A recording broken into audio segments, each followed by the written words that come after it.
And here she comes down the stairs to the basement. My new friend May, she is here. How are you? Excellent. Thank you for inviting me again. Well, we have different backgrounds, but I feel like we have so much in common, May. And one thing is, I saw you recently on an interview where the interviewee started off the interview by asking you the same question I'm going to ask you. And that's about your name being mispronounced all the time, because we have that in common. With a name like Saul-Sehy, I always knew who the telemarketers are in my life and who doesn't know me. You must have the same thing. I do, and it's really ranging from Miss Sue to Miss Zoo. Yes. And XU, for many Americans, if they're not used to it, it really directs them to nowhere. It's like darkness for them. So they usually freeze, and they sometimes become very crafty by saying, how do you pronounce XU? But some of them just spell it for me, Miss XU, and I know it's me. So it's actually Mei Shi. And people say, what does your dad do? Because it's a Mr. Shi, right? I said, yes, Mr. Shi has a lot of explanation to do. That's right. Now, you grew up in one of the most beautiful parts of China. Why leave one of the most beautiful places in the world? Well, my husband, too, used to grow up in Italy and Lake Como. And he, too. Oh, my goodness. Talk about beautiful areas. Beautiful food. Beautiful fashion. For Washington, D.C., I wouldn't say that it's known for either beautiful food or fashion, although we're trying to change that one family at a time. So I grew up, as you probably read, in the hardest time possible growing up in China, which is the Cultural Revolution. I was born in 1967. That's when Chairman Mao started the Cultural Revolution. And most of my childhood was spent wandering in a very homogeneous society, where everyone wears similar clothes, where everyone had not much to eat. So by the time I was ready to go to middle school and high school, that's when President Nixon visited China and started what's called an amazing week, where the world started to change and China opened to the world. And in 1979, the Chinese government realized that they really don't have a lot of career-trained diplomat, in the sense that they speak a language, they understand the culture and the history. So they decided maybe kids should start learning language at a much younger age. That would then provide them the opportunity to go on and learn more in more advanced degrees. So that's why they opened in 1978 and 1979 8 schools that's devoted to foreign language and diplomacy. And I was one of those kids. I love how you refer to this, by the way, in the book. When you go to one of these schools, you call it off to Hogwarts. It's really like, other than I did not get to fly in one of those balloons, I actually flew in with the buses. It was an amazing transformation. Imagine part of the life, it's still, it's not completely changed in 1979. You still go to a very sort of homogeneous society. People still dressed in grays, and men and women dressed similarly. But yet, once you are in school, the doors are open for you and the world opened up. Movie, I was able to watch Godfather in early 1980s. I was able to see how Americans can open their refrigerator and take out a can of beans. To me, it was so remarkable that you don't have to go to a grocery store or a market and buy all the beans with all the leaves, and then you have to peel them until there's only a very small pile left. So all these things were magic to us, particularly because we're at that age where our world is so suddenly different than our parents' world. And we have teachers from the United States, from Britain and Australia, to try to teach us very basic, but also very idiomatic languages. But you still got, and I'm sorry to interrupt, but you still got in trouble for adopting too much of that. I read that you got in trouble for wearing blue jeans. Yes, blue jeans, because obviously I didn't mention it much, but it was tight. And it was a bell button. So it looks something wrong. The teachers, they can't quite tell. They're not fashion police like Joan River, but they kind of know that it's not right to be so tight, particularly where they don't want to see it so tight. And they came and talked to me. They say, what's wrong with you? You're a class leader. You're doing very well. Why are you wearing something sort of unusual? And that's where I gave them my answer. I said, this is, it's called cowboy jeans. They are worn by cowboys. And they have to wear it very tight because if it's too loose, if they're wearing it while on horseback, they'll get to be stopped by the horses. It makes sense. Absolutely. I just make it up. But anyway, that was a little peak of my rebellious teenager years. So you wanted to be a diplomat, and my understanding is Tiananmen Square really changed all of that.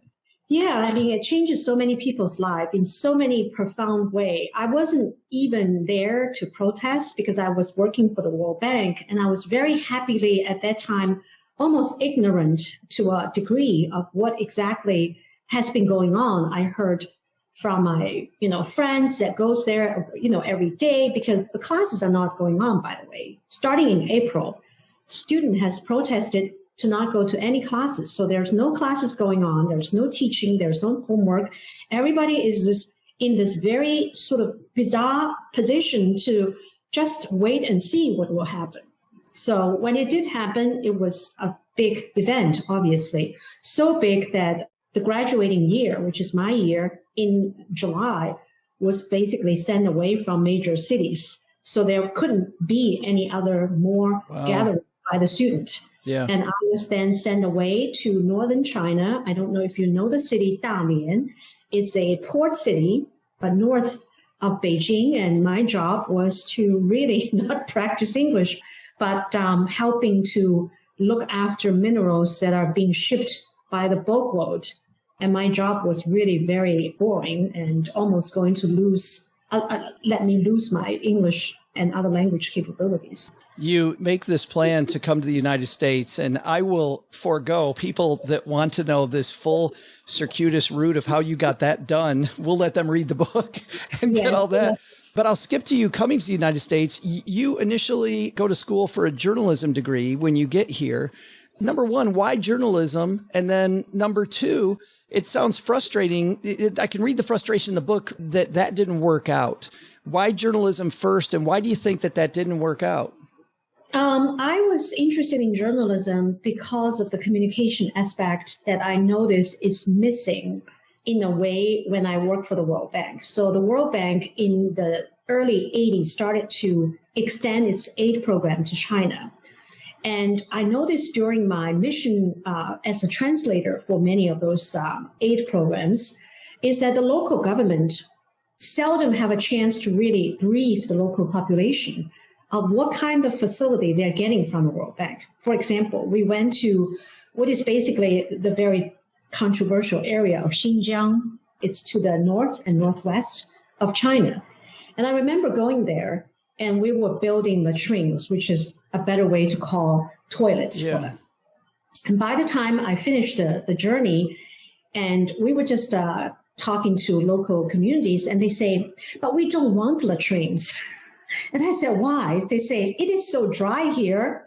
Once we go to answer the calls of nature, it's all becoming powders. What we really need is hand pumps. We want water. And I look at them and I can see their faces are so dirty from the wind and the dirt. They only get showered 3 times in their life. The moment they were born, the moment before they get married, and the moment before they get buried. And no one has do a consumer study with them or customer information intake to say, hey, we got this money coming. What is more needed here? I see that you don't have any water. Do you want a hand pump or a latrine, which obviously is very important for safety and health issues. But if you think about the environment, you probably understand why they were very confused, why we insist on building a latrine for them. So my thought at that time, and I was very young, I didn't understand the red tape. I did not understand the silos sometimes that existed in big international organizations or how difficult it is to really understand the local needs. My thought was I was a good translator. I was able to put non-speakers of English with those who speak some English coming from all over the world as a consultant and expert. And I was able to let them talk to each other for the first time. And this skill set taught me that there could be a lot more discussions before the mission so that they can obtain some common goals. That's why I tasked myself to sort of focus on the best way to diffuse information. That's what public communication is about, right? It's not necessarily working for media, but also for a broader audience. It's the diffusion of information and innovation that I'm very interested in. And I also want to find a school very close to Washington, D.C. that can allow me to continually work for the World Bank. And that's why I chose the very interesting department of journalism. It's a school of journalism. And I end up at University of Maryland. I was very naive as usual. If you graduate and you couldn't work for the World Bank, which I couldn't because that was the year we fought the war with Iraq for the first time. Yeah. And because the bank is much funded by the United States, when the United States is in a war, it usually become a little bit hesitant about dispensing the entire commitment to the organization. Sure. So maybe there's a cut, but what I do know is there is a freeze, a hiring freeze of people that are not financial and economic major, and I certainly wasn't. So they say, May, go find some other thing to do, and then when everything back to normal, we will hire you. And that's when I realized with a journalism degree, but as a foreigner, it's really a very difficult situation because usually you get to work in public affairs or you work in media. And without a green card and not being an American citizen, it put me in a very awkward position to find jobs. You know, I want to continue along your early journey, which I found completely fascinating and still do. But I want to pause there for a second because I'm wondering if, with all the things you've done since then, from Chesapeake Bay on, I feel like your trip to the North, the diverse experience that you had, the communication background, like I feel like all of this fueled your ability to communicate and also have some empathy for your customer, which I feel like is important. How big were those early days on being a successful entrepreneur later? You know, I always tell my kids, if they're willing to listen, that you never go to a school or a college to become, you never apply what exactly you learn into the first job or even the second job. A lot of times it gives you a tool. And I think the tool that I got from being a language learner at a very young age, obviously it directly supported my new home. I don't have a lot of difficulty the moment I arrive. Not only can I speak, and this is what I thank the government in the sense that they understand to be a good diplomat, you can't just speak the language. You have to be empathetic to the culture. You have to be able to connect with the population at a much deeper level to allow you to be a good diplomat. And that's what we get to do is we watch a lot of movie. We watched a lot of sort of older movies and as well as newer movies. And I understand the society a lot better than even some Americans do. So I do think this preparation gave me a lot more ammunition to use when I find myself in a very new position, which is looking for a new job, looking for a new career. And it also gives me a very good ability to evaluate the situation. I think when you are an immigrant in particular, you tend to be more aware of your environment. You tend to be noticing things that native take for granted. That is the story about me going to Bloomingdale's. Well, right? I'm glad you said that because that was right where Yes. I was. That was right where I was headed. Because you guys may take it for granted, like, oh, this year the trees is turning yellow slower. So what's wrong with it? I would be very sort of startled with those discoveries, and I would try to search for the reason why. And also because you don't want to look like you are not a native speaker or you're not a native born American, you tend to really take in a lot more culturally. So eventually, as you recall, I have to go to find a job, and it ended up being in New York.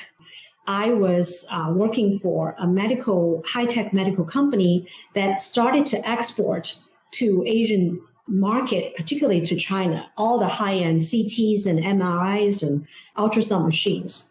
And my role was facilitating communications with the vendors, the GEs and the big companies. But I was alone. My then husband was living in DC. We moved into the US together, and he was working here in DC while I was living during the week in New York. So I have very few friends at that time, and I have a lot of time.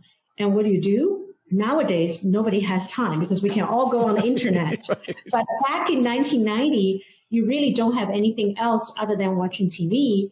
And so I started to explore my neighborhood, and they happened to be the neighborhood next to Bloomingdale's, the flagship store. To me, it's just the best experimental place for social study and for fashion study. For anything you want to study, you can find in that 8th floor building, because if you're willing, all the answers are kind of hidden there. And the answer was, at the time, that fashion was in. Fashion was bright and fresh. But I remember you saying that Home Goods then all said, I think your words are, that they all shouted grandma. Grandma. Yeah, I was thinking when you say we're going down to my mom's basement. Yeah. That is the moment I was going to joke about, that she has all these floral prints and prints. For whatever reason, I grew up with very few things. So I learned about the design names also by observing a lot of movies and a lot of sort of eras of decoration styles. So even if I haven't been at that time to, Metropolitan Museum or to Paris to see all the collections at Louvre, I know in my head what each era stands for in terms of design and influences. So for me, it's very easy to say, wow, this is so contemporary. Women's wear is very much taking on the menswear's look, particularly the fabrication. So it makes women's wear more powerful and less fufu-shishi, but it also still retains the feminine touch. So the tailoring is very much to accentuate a woman's body, not a man's body. And to me, that's very powerful, because then you can look very simple and striking without compromise your attributes. And I think it's a very clever way to update a woman's fashion. And I love them. And then I went up from the 2nd floor to the 3rd and the 4th and 5th floor, and it got more and more boring, to the point you went up to the home floor, which is usually in the top, and it's very heavy. The colors are very heavy, and there are a lot of gilded finishes. And the furnitures, imagine these days you could go to an IKEA. The furnitures are very streamlined, and it's round wood, but not all these furnitures up in Bloomingdale's. They are dark, they're mahogany, and they have all these legs that are ornate. And I just say to myself, I said, I can't imagine this woman wearing the beautiful, simple, but powerful black suits going home to this. It sounds so different, it's such a different century. And I remember Chesapeake Bay being on the front end of that, and just very, very, I'm not going to get the words right. You'll know them, just very simple lines, very fresh, a little brighter. But it didn't start there. You began importing many different things, and you and your husband created this company. It wasn't always easy in the beginning days. I love what you've said so far. I think the big takeaways for our audience so far is to have empathy and to listen. And I think that's so important, but then also to notice the things around you and see where the holes are in the thing that you're trying to develop. But then I think the next lesson has to be to overcome some of this ugliness. You talk about an early trip to Chicago and just how awful it was. Yeah, well, I wouldn't say it's different than any other startups, right? We were bootstrapped to trying to go to as many trade shows as possible. And we were very much saving money. So we didn't know the difference between staying in the winter season in January near the lake or close enough to the hotel. So those are relatively harder lessons to avoid. I would say if you're an entrepreneur, there'll always be those lessons about saving money, and you feel sorry for yourself because you used to be traveling on 5-star hotels with the World Bank. Right. And what's wrong with you? Right. You are 55 miles away. And to that point, by the way, was because both of you quit your jobs, my understanding is at the same time. Was that a difficult leap of faith, or were you both so dissatisfied that was fairly easy for you? Because I can't imagine that day in history. Well, I was reading about how many people have resigned Yeah. Recently because of COVID. And a lot of people were very surprised because we're not known as a nation that people just quit, for whatever reason. But I think for us, it's also because we were so worried that we're going to get stuck in our way. We are going to get stuck in our job, stuck being in an unhappy job, and start to borrow money for a house, having babies against our plan. And then we would say, oh, you know what? Our entrepreneur little dreams like that is for other people. It's not for us. I think we were very aware that we have no debt. We have no dogs even. We don't have anyone that will literally say, for their sake, we have to keep our job. So what I guess the message for the audience, if there's one, is that if you ever want to be an entrepreneur, don't wait. And there's no perfect moment. But you will regret if you never tried it. I totally agree. Just in my journey, it's when I hesitated that I made a mistake. Like if I look back at mistakes I made, it's that I didn't go sooner. You write a lot then about design creativity and attention to the customer versus shareholder value. You see two different types of companies around you all the time now, May.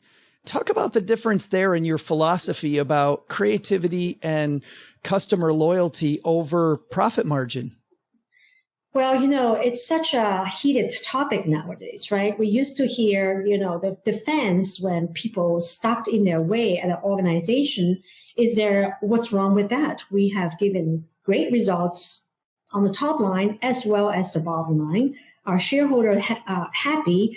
And what can you do about that? So I do see the shift, about the word ESG, for example. People started to look at equity, they look at, whether there's really sustainability and governance. But I do feel way before that, for me, it's always about, do you connect with your consumers emotionally? Are you really listening to them?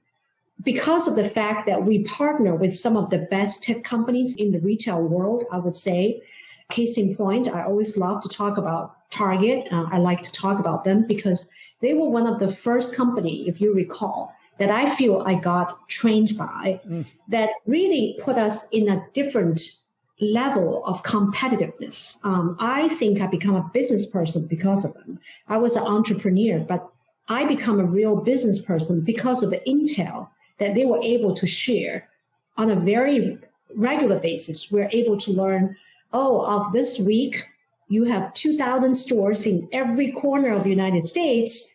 It always fascinated me because remember, I came from a culture where none of those information will ever be shared. Everything is always covered. They only let you know a certain amount of information when they announce it to the public. They will never even have a level that's called partner. And even some retailers behave this way. Either they don't have the technology or they don't feel it's going to help them by sharing with their partners. But the way that Target work to instill in their vendors that only by working on the same data point can you truly prepare for the best sales opportunity. So in other words, let me give you an example. 2,000 stores, some of them are very big, some of them are very, very small. There could be just a smallest store in Idaho, or you're comparing that store with the busiest store, which happened to be in Manhattan, but all the way up in the north, in Harlem. That's their best store, just so you know. And every week, if you want, you could see how many people buy my French vanilla candle over in Idaho as well as in New York. Why do I want to know? I want to know because each place have different demographics. And each one of them also demonstrate tolerance for price point differently. So once you get to see that data point, particularly when you launch a new product, it's amazing what information you can start to pile on top of each other and how informed can I become with my supply chain. Now, supply chain is overused the word right now. Even my nanny just told me she went to Costco and everybody's talking about a collapsed supply chain. And I said, I was listening to a story about it on the news 5 minutes before you and I started talking. Yeah. But supply chain is real, right? So I'm talking about candle supply chain. And you would ask me, like everyone would, how complicated could the supply chain be? I can tell you it comes very complicated because wax is a result of, it can be half by soil wax, which is great, but the other half is petroleum. And you know what petroleum is. It's a very sort of up and down commodity. And not every country in the world refine it to make wax. Really only 2 or 3 countries. It's China, Venezuela, and the United States. Okay. So that already is a problem if you have more, production one year and not the other year. Then you have fragrances. That is even more complicated. Some of our fragrances that goes into the candles can come with 50 components. Oh, man. And from all over the world. Vanilla comes really only from 2 places, Tahiti and Madagascar. And again, those 2 islands can have high harvest or no harvest or low harvest. And they have different properties that make their burn behavior very differently. So I'll just stop at that. Not to mention labels, boxes, glasses, lids, right? So I think the supply chain for candle is pretty long because of the complexity of something that comes from all over the world, but also the factory that compound them. In our case, they're compounded, the fragrance is usually in the USA, but for some other materials such as fashion, some of those raw material are compounded in Germany or in South Korea or in Japan or in China. So that's where even if you say, oh, what's wrong with chickens? The chickens are not coming from China, aren't they? Maybe they're not, but it could be the container that people use to keep chickens. I have no idea. I'm just making up my theory. It could be the chicken coop. It could be. Right. They have one particular bolt that is used to build that chicken coop that come from China. I don't know. So somehow, somewhere, the supply chain has a broken link, and it affects, let alone all the containers that are piled on top of each other now in all the major ports around the world. So when we understand the trend from big and small stores on a very timely basis, we can start planning the inventory and the supply chain in a way that we can never do. I can see if vanilla is outselling, and I can start buying more vanilla fragrances, right? And I don't even need to buy them. This is the best part. I can let the vendor know I'm going to buy more, and they can storage in their warehouse, and they will give me a shorter window for shipping versus a longer window. And imagine I do that with all the main vendors. That gives me an edge that no other candle companies will do. If they don't know what they're selling, or if their retailers are not sharing, they wouldn't know. So I become very, very good at jumpstart with a season, analyzing data, analyzing trends, and getting ourselves backed up. We even negotiate contract with soil wax vendors for a year. As you know, the commodity price go up and down. Yeah. And if you get a whole year worth of contract, you're locked in for the prices versus waiting for the prices to go up and down, because you can't negotiate your retail cost to the customers. Yeah. So obviously, I didn't learn this at school. I was learned about history of culture, but it prepared me to be very aware of trends and strategic, and being able to see further and globally. I'm a very global thinker, so it probably come as no surprise because of my training as a diplomat. Sure, but also just the key message there, the base message is, because of target sharing, I think it also taught you the importance of sharing when you talk about your supply chain below you. And what's funny is, because of that, everybody wants to not share information because you're so afraid of competition. But what you're saying is, because of that sharing, Target's more profitable, you're more profitable, the vanilla farmer's more profitable, everybody's more profitable because you all shared information. And the customers are happier because now they can load up their favorite vanilla candles, and we call them our must-have items. And they were not out of stock with that item. I remember when we have tornadoes. You know what happened to this country when there are tornadoes? You would think that they would be buying, dry sheets and toilet papers. It is the candles They're they buying buy. candles. And I have a hard time understand. They can't even burn one if they're in a shelter. They do. They bring candles with them because it reminds them of a normal time. Yes. It gives them a sense of being home and with their family and safety. All these emotions that triggered by being able to burn something they do all the time. So, I get very flustered thinking about, we have no idea how we impact other people's lives. But when you do see, it's a tremendous honor and responsibility to make sure that vanilla candle is always in stock. Well, let me add to that. Well, first of all, I'm going to tell you that I think it's funny based on the fact that it's so hard to get vanilla and you only get it from certain places. This American phrase of plain vanilla, there's nothing plain about vanilla.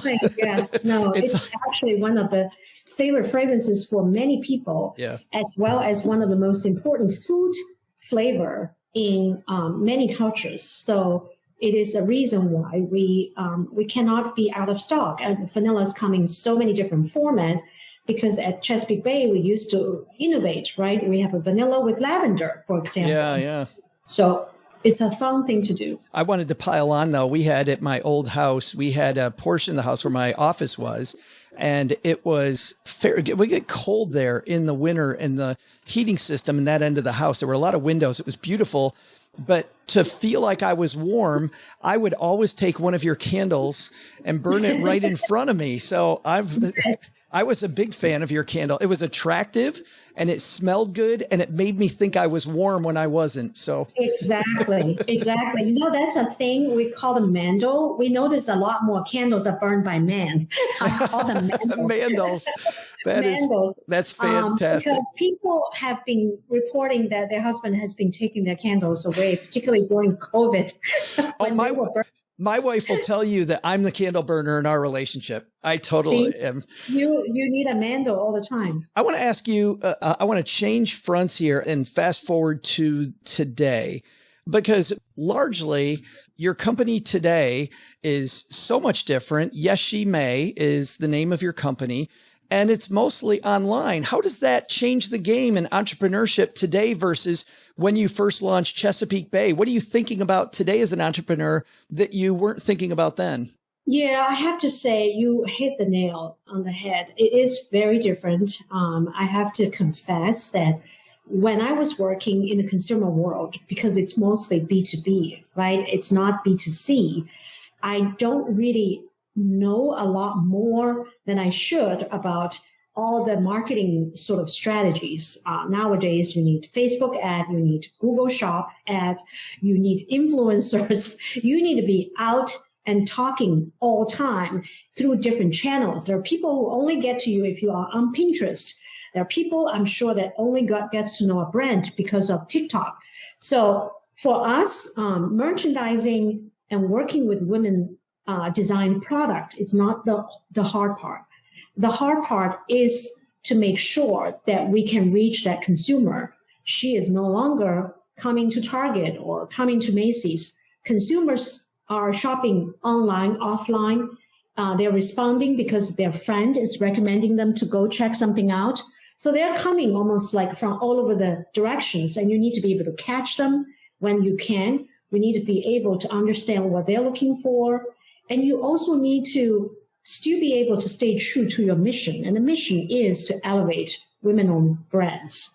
Because so often people think about women-owned brands as what you found on Etsy. It's a lot of arts and crafts, a lot of cards that is hand-painted for Christmas or needlework.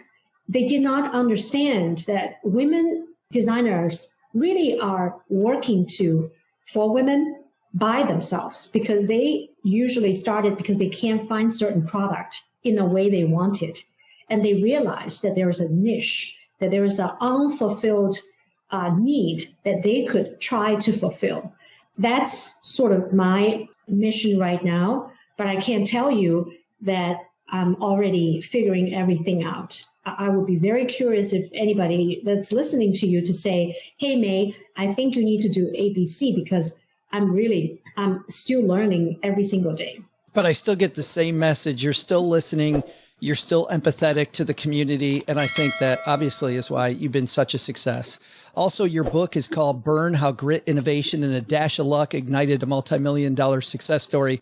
It came out earlier this year. It was fantastic. You were on our friend Guy Raz's show as well. Nearly as big, I'm sure, as being in our basement with my mom, being there. Oh, I can tell you, that was when he was still here that I met him. So what a difference a few years made. And he's having such a fun life in San Francisco. I wish the best of him. And he has made such a difference in so many lives, because every time I met someone and they say, "Oh, aren't you that candle lady?"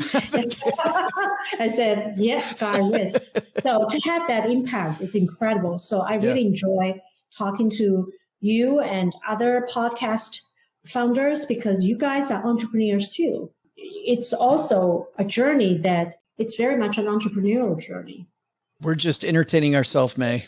That's all. That's all we're really. I hate to. And meet interesting people, I guess, together. Right? Yes. That's part of the process. Yeah. Absolutely. And surrounding yourself, to your point too, with interesting people and listening to them, which is also a huge part of your journey we did get to, is great. May, thanks for taking time out of your busy schedule to hang out with us and talk innovation. The basement is fantastic. Tell your mom. We'll burn some candles in the future too.